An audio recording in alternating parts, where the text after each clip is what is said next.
안녕하세요, 피터팬 여러분. 피터입니다. 오늘은 오랜만에 야외에서 촬영을 좀 해보려고 합니다. 오늘 리뷰할 시계는 오메가 시계이니 영상 시간도 채울 겸 오메가에 대해 알고 계신 분들이 대부분이겠지만 한 번 더 훑고 가는 시간을 갖도록 하겠습니다. 아차. 그리고 피터튜브 채널의 멤버십 기능을 오픈하였습니다. 멤버십 후원은 제 채널 성장과 컨텐츠에 큰 도움은 되지만 꼭 가입해달라고는 말은 안 하겠습니다. 하지만 가입하신다면 좋은 일이 생길지도. 자, 오메가는 기계식 손목시계 및 쿼츠 시계와 하이주얼리를 제조, 판매하는 스위스의 명품 시계 브랜드입니다. 1848년 루이 브란트가 스위스 라 쇼드퐁에서 포켓 워치를 조립하는 공방을 설립하였고 1877년 아들 루이 폴 브란트와 함께 루이 브란트 앤 필스라는 이름의 공방을 설립하며 공방의 규모를 키워나갔습니다. 1879년 루이 브란트의 두 아들 루이 폴 브란트와 시저 브란트가 시계 공방을 물려받으면서 스위스 시계 브랜드로서 이름을 널리 알렸고 1894년부터 제품 브랜드명을 오메가로 사용하기 시작했습니다. 1902년부터는 루이 브란트 앤 필스라는 이름 대신 오메가를 공식 회사명으로 사용하기 시작했습니다. 로고이자 브랜드명인 오메가는 그리스 알파벳의 마지막 글자로 끝, 최후를 뜻하며 루이 브란트의 시계 공방이 시계 기술을 완성했다는 의미를 담고 있습니다. 오메가의 이력을 살펴보면 아주 화려한데 1917년에 영국 비행대가 오메가를 공식 타임키퍼로 선정했고 1918년에는 미군 또한 오메가를 공식 타임키퍼로 지정했습니다. 1930년에는 스위스 시계 브랜드 중 매출 1위로 등극한 오메가는 티소 등 몇 개의 주요 브랜드를 병합하여 SSIH라는 이름의 기업이 되었습니다.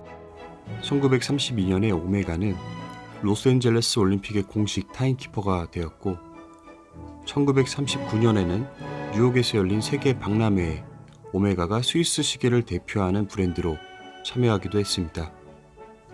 1957년에는 첫 번째 스피드마스터 모델을 선보였는데 1965년에 미항공 우주국 나사가 공식 크로노그래프로 오메가의 스피드마스터 시계를 선택했습니다.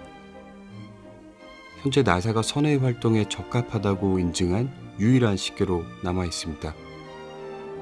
1969년 7월 21일 닐 암스트롱과 버즈 올드린이 인류 최초로 달 표면에 발을 디뎠을 때 오메가의 스피드마스터 시계를 차고 있었습니다. 인류 최초의 달 착륙부터 현재까지 오메가는 미국과 러시아의 우주작전에서 유일하게 사용되는 시계입니다. 이런 이유로 오메가의 스피드마스터는 문워치라는 애칭을 얻은 것입니다. 오늘 소개해드릴 시계 또한 스피드마스터 라인입니다. 62년 전 1957년 오메가는 브랜드 역사에 영원히 클래식 모델로 기록될 세 가지 모델 시마스터 300, 레일마스터, 그리고 스피드마스터를 출시하였습니다. 그리고 2년 전인 2017년 탄생 60주년을 맞이하여 스페셜 리미티드 제품 3가지를 출시했습니다. 어떤 모델을 들고 왔나 한번 같이 알아보죠.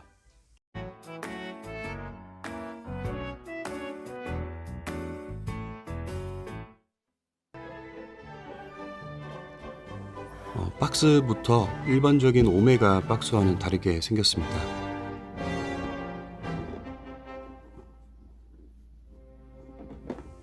이런 고가의 시계 박스들은 보관이 중요합니다.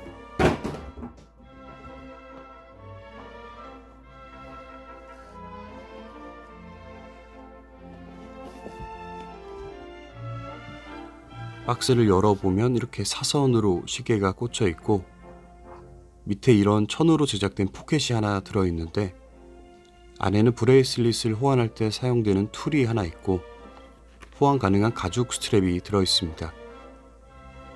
빈티지한 버클이 눈에 들어오네요. 그리고 옆에는 나토 스트랩도 하나 더 들어있습니다. 추가 스페어는 됐고 시계를 살펴보겠습니다. 1957년 출시된 세 가지 60주년을 기념하는 모델 중 하나로 오메가 최초의 스피드마스터 모델이자 타키미터 스케일을 다이얼에 인쇄하는 대신 베젤에 탑재한 세계 최초의 크로노그래프 손목시계입니다. 전세계 3,557피스만 한정 제작되었고 오리지널 모델의 모든 기능이 복원된 이 모델은 브러싱 및 폴리싱 처리된 스테인리스 스틸 소재로 제작되었습니다. 슈퍼 루비노바를 채운 빈티지 인덱스와 블랙 프로티칼 다이얼이 장착되어 있습니다. 다이얼을 살펴보면 다이얼은 오리지널과 동일하게 헤즐라이트 글래스로 나왔고 스크래치에 약한 소재이니까 저는 이 다이얼 사이즈에 맞는 필름 스티커를 따로 구입하여 붙이시는 것을 추천드립니다. 요즘에 필름도 잘 나와서 붙이셔도 크게 티가 안 납니다. 스테인리스 스틸 브레이슬릿은 레트로 스타일의 오메가 로고를 새겨놓은 클래스프가 특징이죠. 사이즈는 38.6mm인데 크로노그래프 기능이 있는 것 치고는 매우 작은 사이즈입니다. 크로노 기능이 있으면 대부분 가장 작게 나와서 40mm가 한계치죠. 무브먼트는 오메가 수동 무브인 1861 무브를 사용하고 있는데 현재 판매 중인 문워치에서 사용하고 있는 무브먼트와 같은 무브먼트입니다. 두께는 적당히 얇지도 두껍지도 않은데 제가 롤렉스 데이토나와 두께를 비교해 드릴게요. 전 당연히 트롤리지가 더 얇을 줄 알았는데 비슷하네요. 브레이슬릿이 살짝 얇게 나와서 무게감도 괜찮고 착용감도 매우 좋습니다. 손목에 싹 감기는 느낌인데 착용하고 있으면 정말 50년도에 나왔던 빈티지 시계를 착용하는 듯한 느낌이 들면서도 최근에 나온 아주 세련된 시계를 찬 듯한 느낌까지 두 가지 감정이 교차됩니다. 시간을 세팅하는 방법은 일반적인 시계와 같습니다. 크라운을 돌려서 와인딩을 한 뒤 바로 1단까지 당기셔서 시간을 세팅하면 됩니다. 날짜 창이 따로 없기 때문에 편하게 시간 세팅을 하시면 되고 제가 크로노그래프 설명을 한번 드리겠습니다. 앞서 말씀드렸다시피 여기 보이는 이 타키미터라는 기능 자체를 이 모델을 시작으로 전 세계에 알려지게 되었는데 이 기능은 간단하게 평균 시속을 알려주는 기능입니다. 그래서 스톱워치를 작동하게 되면 중앙에 위치한 가장 긴 바늘이 움직이고 1km 지점에 도착해 스톱을 누르시고 타키미터를 보시면 평균 시속을 알 수 있습니다. 다들 아시겠지만 스톱을 누르지 않은 상태에서 리셋 버튼을 누르면 고장 날 수도 있다는 사실 명심해 주시고요.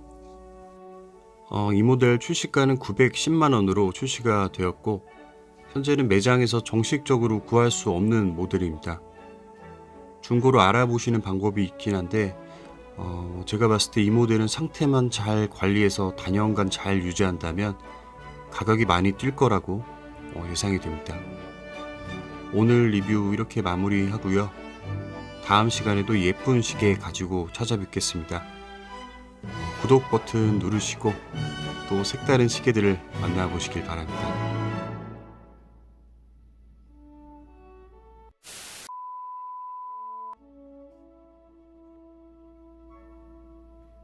우리 구독자님들과 소통하는 시간을 갖도록 하겠습니다.